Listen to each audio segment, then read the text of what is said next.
Bonjour, bonjour, bienvenue sur le podcast d'étoiles. Aujourd'hui, je vais vous parler de la nouvelle lune du 1er novembre qui a lieu à 9 degrés 35 minutes du Scorpion. À chaque nouvelle lune, vous le savez, le soleil et la lune se rejoignent et nous offrent l'opportunité de poser de nouvelles intentions pour le mois qui vient. Donc c'est une invitation à poser des intentions qui sont claires pour un nouveau départ. Le Scorpion met en lumière tous les thèmes de la transformation, des profondeurs psychologiques, des problématiques de pouvoir.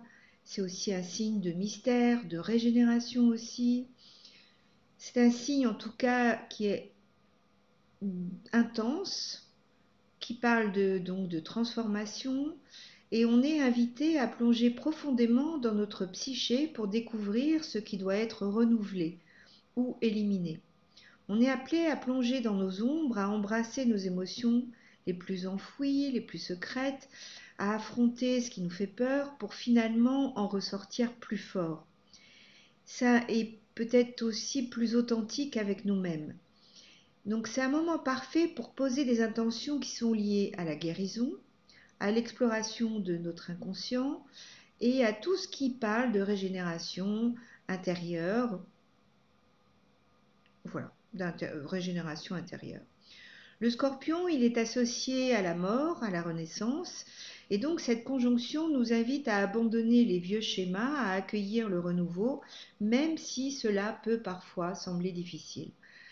Donc, on va être invité à explorer les zones cachées de notre être, à révéler des vérités qui sont enfouies et à faire face aux schémas émotionnels qui ne nous servent plus. Si nous avons des planètes ou des points importants dans notre thème natal autour de 9 degrés du Scorpion, on va être plus particulièrement concerné. Et donc ça peut être un moment de transformation personnelle très puissant. Ça va être vraiment le moment de regarder au plus profond de nous, de faire face à nos vérités, de poser des intentions qui alignent notre vie sur des désirs plus authentiques. Et donc, comme toujours, si vous ne savez pas quel secteur est concerné par ce degré-là dans votre thème, je vous invite à regarder ma vidéo que je vous mettrai en lien ci-dessous et qui va vous permettre de savoir quel secteur va être chahuté, on va dire, par cette nouvelle lune. Alors justement, cette nouvelle lune, elle forme un très beau trigone avec Saturne rétrograde en Poisson, donc Saturne est à 12 degrés, comme vous le voyez. Cet aspect est sans aucun doute l'un des plus stabilisants ici. Saturne, c'est la planète de la discipline, de la responsabilité et de la structure. Il est en rétrogradation, ce qui nous pousse à une profonde réflexion sur les leçons émotionnelles et spirituelles que nous avons récemment apprises. Il nous fait revisiter tout ça. Saturne rétrograde nous demande de réévaluer nos responsabilités, notamment sur le plan émotionnel, spirituel aussi. C'est une invitation à ancrer nos émotions dans la réalité et à les aborder avec maturité, avec patience. Grâce à ce trigone, Saturne apporte une solide structure à nos processus de transformation. Il va nous aider à développer une discipline émotionnelle plus grande et surtout à pouvoir accéder à une plus grande maîtrise de soi. Le trigone, Saturne, nouvelle lune, c'est un véritable soutien et qui va nous aider à faire face aux peurs si nous en avons, mais surtout à tout ce qui nous freine. Donc cet aspect encourage une prise de conscience sur nos émotions refoulées, sur tout ce qui nous bloque, tout en nous donnant les outils pour les affronter de manière plus disciplinée. Donc on est invité à prendre du recul, à réguler nos émotions avec de la persévérance, Saturne nous en donne beaucoup de persévérance, et à aborder les défis avec une vision à long terme.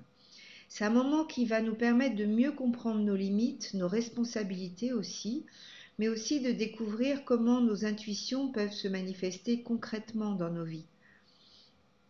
Finalement, ce trigone Saturne nouvelle lune agit comme un puissant soutien et nous offre la stabilité et la clarté dont on a besoin pour naviguer dans des périodes qui parfois sont chargées émotionnellement.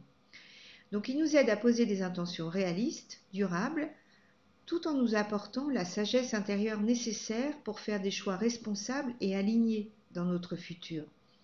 Donc profitons de cette énergie pour nous ancrer solidement, pour mieux comprendre nos émotions et pour nous préparer à affronter les situations potentiellement difficiles avec calme et maturité.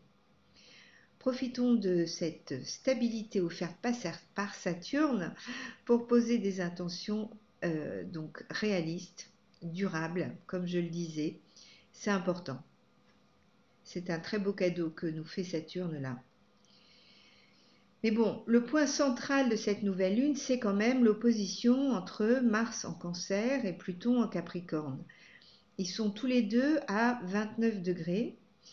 Et l'aspect sera exact les 3 et 4 novembre, comme je vous le disais dans ma vidéo sur l'opposition Mars-Pluton que j'ai faite il y a peu de temps. Je vous mettrai aussi le lien sous la vidéo. Mais on voit que les effets sont déjà présents à cette nouvelle lune.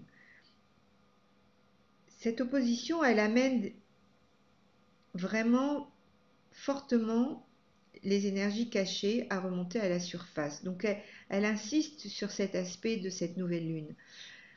Et c'est particulièrement puissant parce que Mars et Pluton sont les deux maîtres traditionnels du Scorpion. Donc on peut dire que là, pour le mois qui vient, transformation, régénération sont les deux maîtres mots. Donc qu'est-ce qu'on peut dire de cette opposition? Mars est en Cancer, il est donc en quête de protection, il cherche à préserver le foyer, la famille, la sécurité émotionnelle, il va se battre pour ça. Son énergie est tournée vers la défense des valeurs personnelles et émotionnelles. Pluton donc est en Capricorne. Lui, à l'inverse, il va plutôt représenter la destruction des vieilles structures. Il insiste sur la nécessité de transformation, en particulier au sein de tous les systèmes de pouvoir établis, qu'ils soient professionnels ou personnels. Et aussi de toutes les structures qu'on a mis autour de nous, et qu'il est temps, enfin en tout cas les vieilles structures vont être mises à mal, potentiellement. Cette opposition, elle symbolise la tension entre les désirs individuels, Mars, et les forces collectives et institutionnelles, Pluton. Mars veut protéger ce qui est cher à nos cœurs, tandis que Pluton exige de laisser mourir ce qui est devenu obsolète pour permettre un renouveau. C'est là où il y a une forte tension. Et donc cet aspect peut engendrer des crises ou des conflits, souvent d'ailleurs centrés autour des questions de contrôle et de pouvoir. Donc cela peut révéler des luttes de pouvoir dans nos relations personnelles, dans nos relations professionnelles. Il y a des tensions qui s'accumulent, des frustrations, des insécurités qu'on a mis sous le tapis qui peuvent remonter. Et ça va créer un climat propice à nettoyer tout ça. Mais en fait, Pluton en Capricorne, il nous pousse à nous détacher de ce qui ne sert plus, même si cela implique une rupture douloureuse. Et Mars en Cancer, il nous permet d'avoir la force nécessaire pour réagir et dépasser la peur de la perte et accueillir la transformation. Donc cette opposition, elle porte en elle un potentiel de transformation immense, à condition, comme toujours, d'accepter le processus du changement. Après, ne dit-on pas que le changement, c'est la vie, ou plutôt que la vie, c'est le changement. En fait, l'opposition entre Mars et Pluton peut déclencher pas mal de changements, alors ce que je vous disais, dans nos structures matérielles, dans notre travail, nos finances, nos relations, professionnelles ou non. Il peut y avoir des confrontations liées à l'autorité ou des situations qui forcent à restructurer des aspects importants de nos vies. Mais avec le trigone de Saturne qui est en Poisson, on va pouvoir gérer ces transformations. On va avoir la sagesse et la patience nécessaires. On va pouvoir construire des nouvelles bases plus solides pour l'avenir. C'est un temps assez... On est porté vers quelque chose de... Si on accepte le changement, on est porté vers cette solidité, cette stabilité intérieure. C'est une période vraiment, on est soutenu, c'est vraiment propice aux changements radicaux dans nos structures de vie. Donc, certainement, on va avoir des réajustements nécessaires hein, dans nos relations, nos finances, nos objectifs professionnels. Il peut se passer pas mal de choses de ce côté-là. Et si quelque chose est devenu obsolète, si ça n'a plus lieu d'être, si vous n'avez plus le cœur à aller travailler, eh bien, sans doute est-il temps d'arrêter, de changer, de trouver ou de chercher autre chose. Et vous allez être certainement soutenu dans cette démarche. Parce que Pluton va se charger de détruire ce qui euh, empêche de créer de nouvelles bases, ce qui empêche de créer cette nouvelle vie. Et Mars, il va nous pousser à agir pour protéger ce qui est essentiel dans nos vies. Donc on ne va pas faire n'importe quoi non plus. On va être soutenu. Donc c'est une période faste, je dirais. Enfin, cette opposition, elle nous invite vraiment à ne pas fuir les conflits, à les voir comme des catalyseurs de transformation personnelle et à nous permettre de nous régénérer, vous voyez. C'est une invitation à libérer les tensions accumulées, à permettre la transformation de se manifester dans nos vies. Et donc, c'est une période magnifique. Et je vous le dis parce que je suis un vrai scorpion, moi aussi. Il y a qu'un scorpion qui vous dit que les transformations sont merveilleuses, mais vraiment, je le pense, hein, sincèrement. On a en plus un grand trigone en signe d'eau, formé par Mars en Cancer, Neptune qui est rétrograde hein, en Poisson, et Mercure en Scorpion. Donc ce trigone, il crée une dynamique émotionnelle et intuitive puissante qui nous porte encore plus. Donc il va faciliter la connexion avec nos ressentis, il va amplifier nos capacités psychiques. Mars en Cancer au trigone de Neptune rétrograde nous incite à agir en alignement avec nos idéaux spirituels. Il nous amène à des actions guidées par nos intuitions, par nos sentiments, à condition toutefois de lui donner une direction. Et il faut aussi, je pense, écouter, en tout cas, il y a des fortes probabilités qu'on ait des révélations par le biais des rêves, des visions, des intuitions. Les canaux sont grands ouverts. Mercure en Scorpion, au trigone de Mars et de Neptune étant plus opposé à Uranus, ce qui va nous apporter à la fois de la profondeur à notre réflexion et à notre communication. Ça va aussi nous encourager à creuser un peu plus pour aller voir les vérités cachées. On va vraiment avoir accès à ce qui est véritablement important pour nous, à comprendre ce qui se cache sous la surface. Et puis, en fait, un Mercure en Scorpion, il aide à l'investigation intérieure, à avoir du discernement aussi. Et puis, l'opposition à Uranus nous permet d'avoir accès à de nouvelles pensées. On va avoir de nouvelles pensées aussi par Neptune, hein, qui va nous donner accès à de l'intuition. Mars va nous permettre de concrétiser ces nouvelles pensées. Et d'autant plus que Mars va chercher à agir pour notre bien-être émotionnel, pour notre sécurité. Et Mercure va pouvoir voir les choses de façon très différente hein, grâce à Uranus, puisque Uranus est aussi de la partie de par son opposition. Par conséquent, ce grand trigone, il favorise une compréhension plus intuitive des événements qui nous entourent, il nous permet de percevoir des vérités qui pourraient autrement nous échapper. Et il peut déclencher aussi des rêves très significatifs, hein, des révélations intérieures qui vont guider nos actions. C'est véritablement une période idéale pour se connecter à notre monde intérieur, pour explorer nos émotions et, et puis pourquoi pas les utiliser à des fins de transformation spirituelle, d'avoir accès à une autre dimension.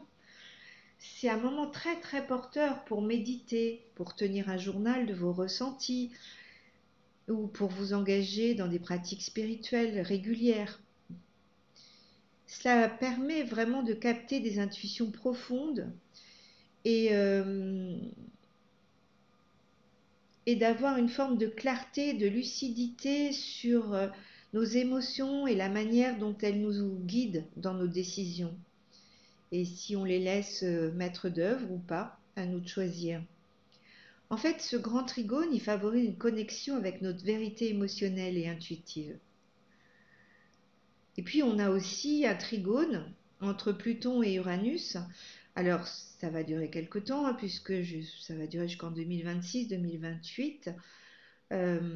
J'ai fait toute une vidéo à ce sujet, hein, sur Uranus, Neptune, Pluton qui change de signe. Je vous mettrai aussi le lien sous la vidéo. Mais c'est un aspect, là, le trigone Pluton-Uranus, il apporte des transformations radicales dans les structures sociales, politiques et économiques. Et je pense que c'est là qu'on voit la puissance du monde digital qui se met à l'œuvre et de l'importance qu'il va prendre, de la place qu'il va prendre, et donc de notre capacité à le gérer. Enfin, il va falloir y penser, y réfléchir et comment l'intégrer dans nos vies. Pluton et Uranus, c'est quand même deux planètes de transformation qui travaillent ensemble, qui vont remodeler entièrement notre monde à un niveau profond, collectif, et c'est une promesse là aussi de renouveau à grande échelle.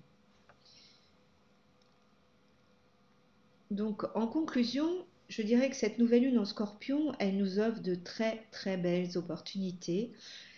Elle nous offre de plonger dans les profondeurs de notre être pour nous rapprocher de qui nous sommes vraiment. Et bien qu'il y ait quelques tensions, hein, notamment au travers de l'opposition entre Mars et Pluton, on est invité quand même à prendre du recul, à être à l'écoute de nos intuitions comme des guides précieux pour pouvoir accéder à notre être véritable, à qui nous sommes vraiment. Et du coup, avoir un nouvel envol. Comme on l'a vu, Mars en Cancer et Pluton en Capricorne, hein, symbolise des tensions entre protection-destruction, entre sécurité émotionnelle et démolition des structures obsolètes. Et donc, plutôt que de fuir ces défis, on est invité à les utiliser comme des leviers de transformation. Saturne, pendant ce temps-là, va nous aider à trouver la stabilité, la sagesse nécessaire pour traverser ces transformations avec force et détermination. Et c'est au travers des crises, hein, qu'on va pouvoir révéler les vérités cachées, guérir les blessures émotionnelles et faire face à nos peurs qui nous freinent et donc se libérer. C'est une invitation à lâcher prise sur ce qui ne nous sert plus, que ce soit des croyances ou des vieilles structures auxquelles nous sommes attachés. En fin de compte, cette nouvelle lune, elle nous invite à laisser derrière nous ce qui ne sert plus, notre évolution, à embrasser le renouveau et avec courage et confiance parce qu'on est soutenu. Et comme on dit, hein, ce à quoi nous résistons persiste et ce à quoi nous faisons face s'efface. Et bien là, vraiment, on peut dire que ça s'applique totalement. Donc il est temps d'embrasser la transformation avec confiance, de laisser mourir l'ancien pour renaître plus fort, plus sage, plus aligné avec notre véritable essence. Et prenons ce moment pour poser nos intentions avec clarté, pour nous connecter à nos émotions les plus profondes en faisant confiance au processus de métamorphose. C'est un moment de libération, de renaissance. On va pouvoir accéder à une version nouvelle et plus alignée de nous-mêmes. C'est le temps de faire confiance en notre sagesse intérieure. Quelle magnifique époque! Donc je vais m'arrêter là. Je vous souhaite une très belle métamorphose. Et comme d'habitude, je vous invite à liker, commenter, à vous abonner si ce podcast vous a plu. Et si vous souhaitez une consultation, des cours ou connaître mes actualités, vous pouvez me contacter grâce à mon site dont je mettrai le lien aussi dans la description. Vous pouvez aussi vous abonner à ma newsletter, bien évidemment, ce sera avec plaisir que je vous l'enverrai. Je vous dis à tout bientôt.